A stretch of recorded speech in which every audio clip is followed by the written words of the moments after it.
Hi there. My name is William Woodruff, and I'm going to be presenting today on our research into differential analysis of x86-64 decoders. Like I said, my name is William, and I'm presenting on behalf of my company, Trail of Bits. But even though this research was begun at Trail of Bits, and I am the one presenting, this research was done in conjunction with two undergraduate researchers, Nikki Carroll and Sebastian Peters, both of whom are listening in today. Both of them provided invaluable research insight and also helped with the evaluation period of this research. So I'd like to credit them with much of the detail that comes out of this talk. So thank you to both of them. Jumping right into things, I'd first like to just present a high-level agenda or overview of the things that I'm going to be covering in this talk. The very first thing is just talking about, doing a high-level overview of instruction decoding. And then talking particularly about x86-64 and why it's especially challenging in terms of accurately decoding arbitrary x86-64 instructions or things that appear to be x86-64 instructions.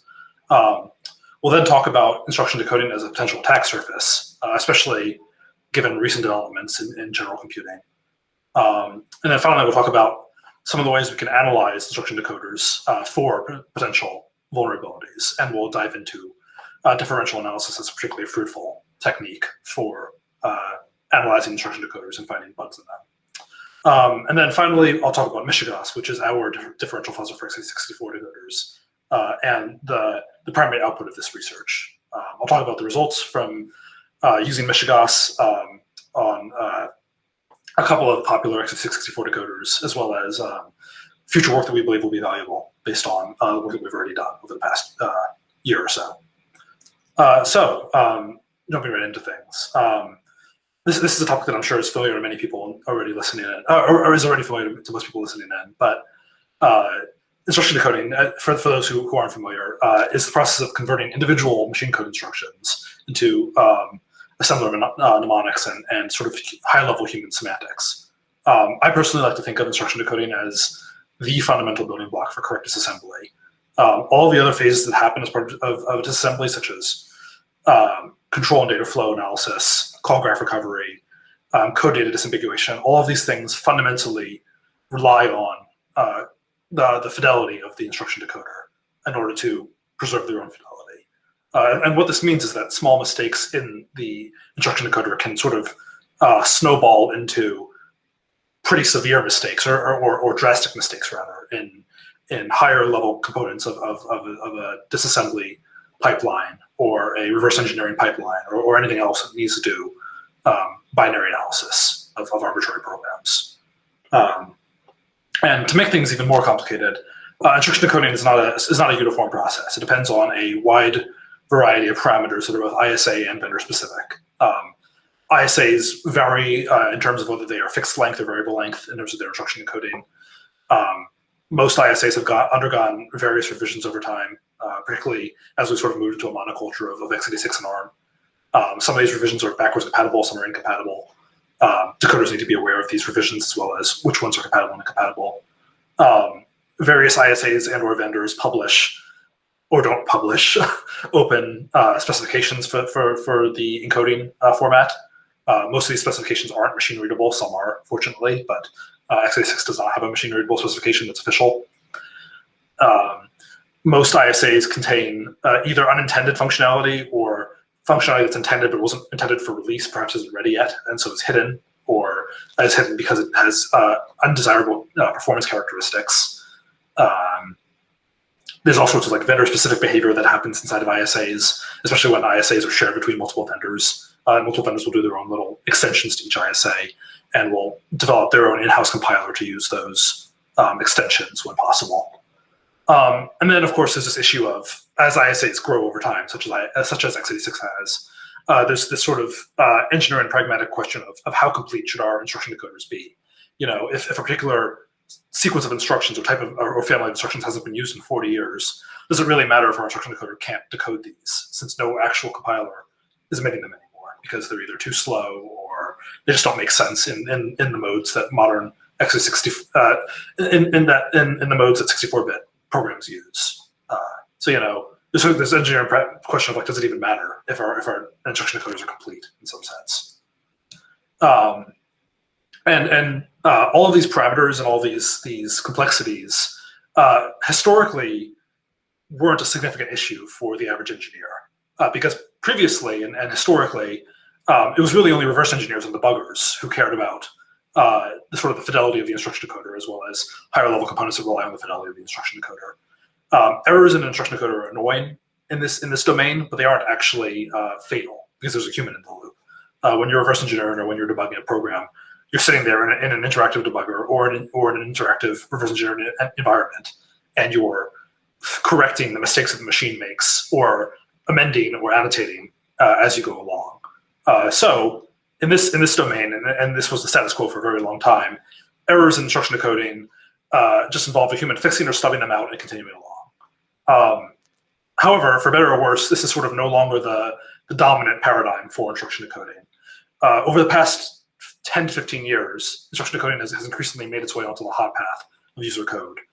We now have interpreted languages that use a variety of optimization techniques, including JITs, to dynamically generate machine code on the fly to help speed up, JavaScript, for example, or Ruby, or any other language that sort of like suffers from performance because it's interpreted traditionally.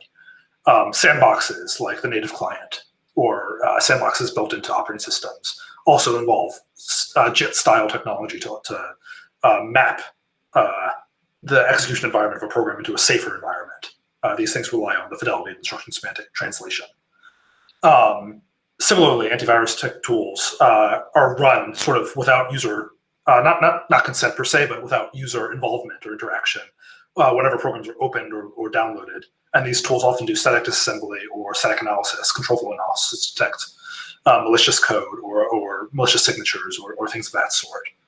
You also see increasingly static and dynamic binary translation, like Apple's Rosetta for running x86 programs on their new M1 series of ARM chips. You also see this for emulating ARM builds of Android applications or ARM builds of Apple iPhone applications on host machines that are not running the same architecture. And then finally, we also see even more perniciously self-modifying code inside of like the Linux kernel, for example, that uses a tiny JIT-style translation, or even constrained runtimes in VMs like WASM and eBPF that sort of rely ultimately on some fidelity of instruction translation or instruction decoding and re-encoding. And critically, the observation here is that there's no human in the loop to catch these errors the way there was for the reverse engineering or debugging lifecycle. So there's no longer a human who's observing the decoder errors. These things are just sort of happening silently if they happen at all. So the obvious question we should ask ourselves is, can we exploit these errors? And the answer to that is I think still somewhat open, but we can sort of think about what the consequences of exploiting these instruction decoding errors would be. And if you think about it, some of these consequences are pretty severe. Environments like sandboxes, virtual machines, and JITs all sort of have environmental assumptions that you don't want a user's constrained code to be able to violate, right? You don't want users to be able to escape the sandbox, escape the virtual machine, or escape the runtime of the interpreted language. Similarly, for something like eBPF, eBPF has very, very strict runtime constraints for how long a program is allowed to execute, whether it has any sort of like looping behavior. You don't want users to be able to violate those runtime guards, or runtime constraints by tricking the translation.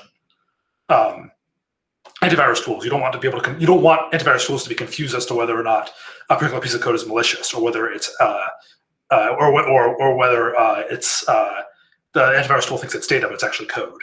These types of things could be used to sneak pieces of malware past an antivirus running on a host. And then finally, for static binary translators and dynamic binary translators, we can ask ourselves, whether it would be possible to convert a benign program in one ISA into a misbehaving program in another ISA. Or even more perniciously, perhaps, turning benign code into vulnerable code, or introducing timing channels or information leaks, just by virtue of the GPT not really understanding how to preserve the timing safety of a particular program, and whether we can convince it to emit particular sequences of instructions that are particularly susceptible to timing channels. And here's where our first speculation comes in, which is that among all other ISAs, x86-64's complexity makes it particularly susceptible to decoder implementation errors, and that these errors do have security consequences. So to go a bit into that, I want to talk a little bit about the various sort of features and misfeatures of x86-64 that have made it, that have over time made it particularly hard among ISAs to decode correctly. Right off the bat, these things are marked as checkmark because these are intentional. x86-64, unlike many other ISAs, has a relatively complex and variable length instruction format. Most other ISAs have a fixed length instruction format. x86-64 allows up to 15 bytes per instruction, ranging from 1 to 15. And what that means is that it's actually relatively easy to misalign the instruction stream if you decode incorrectly. So you can imagine a circumstance in which two decoders disagree, and they disagree on length. And so you end up with sort of two completely different programs that exist within the same binary by virtue of this disagreement about the initial misalignment or the initial alignment of a particular instruction. Sort of similarly to this, Intel and AMD have intentionally made x86-64 semi-compatible over 40 years of ISA revisions, barring things like feature introductions. You can still run programs that were written for 16-bit 8086 with relatively few changes on modern x86 CPUs that are being released in 2021. Sort of on the more unintentional side, or rather perhaps intentional, but not ideal from our perspective, there is no formal specification for x86-64, at least no formal vendor supplied one. There are, to make things even more complicated, two separate major vendors with references aimed at developers rather than decoder implementers. These references are guided towards compiler implementers, towards software optimizers, and towards students, partially, rather than people who are actually trying to correctly implement a decoder for x86-64. Also, because x86-64 is developed over decades, it has a sort of long history of undocumented opcodes, including backdoors introduced by some vendors. For Intel, there are these ASCII add and ASCII multiply variants that have never really been documented. I believe they may have been documented more recently. There's this SAL command that used to be incredibly useful on older x86 revisions. And then ICBP and UD1, I believe are both currently undocumented, but have been well known for years. AMD has a variety of 3D Now variants that I believe are not currently supported on modern x86-64 CPUs, but historically were and weren't well documented. And then VIA infamously has this alt-inst instruction set, as well as a collection of backdoors for privilege escalation on their VIA C3 family, that were discovered by Damas in 2017. To make things even more complicated, there are a wide variety of variations in vendor behavior in terms of handling of operand size prefix overrides, as well as the behavior of the sysstring instruction in various privilege modes. And then, of course, there's a whole litany of under and undefined semantics in x86, including the behavior of multiple prefixes, the state of E flags on various particular variants of instructions like BSF and BSR, among many others. That's just an example. So these things add up to sort of ambiguity, sources of ambiguity in the instruction decoder itself. The instruction decoder has to make a choice about which vendor it's going to comply with, if at all, if any at all, or whether it's going to error out or what. With all that in mind, we can introduce a few more speculations about where the bugs in x86, or where we expect the bugs in x86-64 decoders to be. Our first one is that we expect there to be a lot of bugs between the regions, the discrete regions of the instruction format. x86 has the legacy prefixes, the rex prefix, the opcode bytes, et cetera, because it's a variable length encoding, we expect a large number of bugs to exist where the decoder has to semantically switch between these regions. And we expect interactions between these regions to be a source of bugs. Another speculation we have is that many bugs will also exist where x86-64 has undergone historical changes, such as changes in modes, the validity of instructions in different modes, subtleties with the rex prefix, et cetera. Yet another speculation we have is that, like mentioned before, as sort of an engineering fact, x86 instruction decoders are tested primarily against compilers, and compilers omit only a subset of the ISA because only a subset of the ISA is particularly tuned for performance and performs particularly well in 64-bit real mode code. And so we speculate that decoder authors undertest against instructions and formats that the compilers don't use or won't use for various reasons. And then finally, our last speculation is that as a matter of testing different instruction decoders, most of them won't cause memory unsafety in the decoder itself, even if we feed in total garbage. And the reason for this is that even though it's variable length, it's only variable length up to 15 bytes. So you really have to try pretty hard to cause memory unsafety in an x86-64, or as an implementer, you have to try pretty hard to introduce memory unsafety in your decoder. And what this means is that instruction decoders aren't actually a good target for traditional crash-driven fuzzing, where your oracle is a seg fault or a sig bus or whatever, or a bus error or whatever like that. So we need a different technique than crash-driven fuzzing for finding these bugs. So let's talk about that technique. The technique that we think is particularly effective is differential analysis. And the reason we think this is that if you look at them from sort of a high level, instruction decoders are a pretty ideal target for differential fuzzing. There are often lots of competing open source implementations for particular ISA's instruction set in terms of instruction decoders. And like I said, they have relatively little memory unsafety, which means that you don't have to do a lot of like complex harnessing around individual decoders crashing. They had to have extremely simple interfaces, which essentially at a high enough level map a input byte string to some sort of instruction structure, which contains the assembly mnemonic and some other high-level semantics about what the instruction does.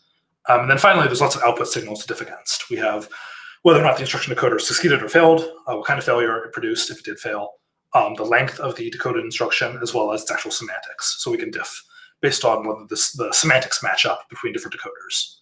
So these things all make it really good for differential analysis, comparing two different decoders and seeing whether they agree or disagree about a particular input. And fortunately for us, there's actually been a decent amount of prior work on differential analysis of instruction decoders. I wanted to highlight two in particular, which are Pagliari and Jay and Miller. I want to highlight both of these because they both had pretty interesting results, including successfully discovering a wide range of instruction decoder errors. But both of them focus on only one half of the problem, which is both focus on false negatives, cases where instruction decoders fail to identify legitimate instructions that a hardware decoder would accept. However, for our purposes, we also want to identify instructions that decoders do accept, but that a hardware decoder would not, because we want to trick up tools like static binary translators and dynamic binary translators that aren't really doing hardware decoding per se. So we also want to catch this case.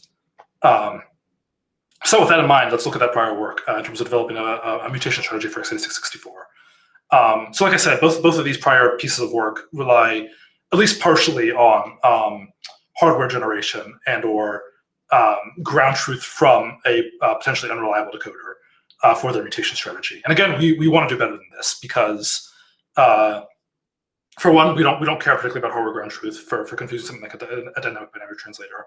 And also, for Jay and Miller in particular, they relied on libopcodes re-encoding into semantics to determine whether or not novelty is being discovered or produced by the mutation engine. And we don't want to rely on a particular decoder because that's sort of a self-referential issue when doing mutation. So to get around this, we're gonna rely on a key observation about x86-64's instruction encoding. And that observation is this. Like I said, x86-64 limits instructions to 15 bytes, but the actual maximum size, semantically speaking, or rather conceptually speaking, of each instruction field adds up to 26 bytes, which in turn means that we can soundly over-approximate the structure of a potential x86-64 instruction by filling up to 26 bytes and then sampling from that to get our actual 15 bytes. And this approach in particular allows us to evaluate our first and second speculations by being a little bit better than purely random about particular fields within this over-approximated structure. So we can be a little bit better than random about like the structure of the legacy prefixes, the structure of the rex byte, the modur m byte, the sib byte, so on and so forth. By making these somewhat random, but by filling in little bits that we think will fool a decoder, we can hopefully exercise decoders a little bit more than true randomness would. So to go a little bit more into that, the mutation engine lifecycle for this sliding strategy is to generate this overarching 26-byte over-approximated candidate, and then take it and then go chunk by chunk through it and extract individual 15-byte sliding candidates from the maximal candidate. and just do this in a loop. And then once the maximal candidate is exhausted, just generate a new one. That's what you see with this little code snippet on the right. And we'll just do this, in our main mutation engines event loop until fuzzing is halted. And the observation with this is that it tests our speculations by feeding a wide range of prefix and structured interactions to the decoders, as well as providing at the very end, the tail end there, a decent amount of random inputs, which should exercise like in sort of like a havoc technique, should give us the best of both worlds. And this boils down to Michigas, which is our differential fuzzer for x86-64. Essentially, we take each sliding candidate, we put it into an input slot, and then we tell each of our workers, which wrap using a simple ABI, the underlying decoders, to consume that input. Each worker does so on its own terms or asynchronously, and then puts its results for that input into an output slot. We then finally collect all those output slots, keyed on their inputs into our cohorts, which are n outputs for n decoders. And then we collect those cohorts and save them for analysis. Like I said, we have to do analysis. These cohorts contain the decoder state for each output in the cohort's input. So that includes things like the status, whether it's success failure or kind of failure, the number of bytes actually successfully or incorrectly decoded, as well as a pretty printing of the disassembly of the instruction, as well as the length of that disassembly. So we want to do analysis based on these results. We need to analyze for errors and discrepancies between individual decoders. And the observation we make here is that most of our analyses compose really well, and that we can perform the cheap and effective ones first to filter out a massive number of sort of like low quality results, because either all outputs are failures or all outputs are successes. And so by composing these, by performing the cheap and effective ones first, we can avoid, really like grinding ourselves on the more expensive ones for things that aren't actually discrepancies or aren't actually errors. And also, we can observe that even if we don't have hardware ground truth, particular decoders in general are considered high quality decoders, like Intel's Z decoder. And we can treat these as sort of like pseudo ground truth for analyzing or for generating consensus against other decoders. So here's the bird's eye view. You can use these 4 commands that are part of the Michigas suite. You can run the fuzzer for a little bit. You then run this mish.jsonl tool to produce our analysis format. We have then our analysis suite that can run a particular analysis, in this case, Z over accept, to produce analysis results, and then you can visualize those results as a little HTML matrix. And this is what that looks like. These results aren't from Z over accept, but you can see that we have sort of a visualization of the different inputs and then the results of each worker keyed on those inputs. So now I want to talk a little bit about the performance of Michigas. Michigas, we didn't make any particular attempts to optimize it for performance, but we were sort of pleasantly surprised by its performance on commodity hardware. From our current benchmarks, it produces currently about 228 million decoder results per hour, running on an 8-core machine, running 7 decoders plus 1 process for the fuzzer itself. Those results are, of course, split over cohorts. So 228 million decoder results per hour is actually 33 million cohorts per hour.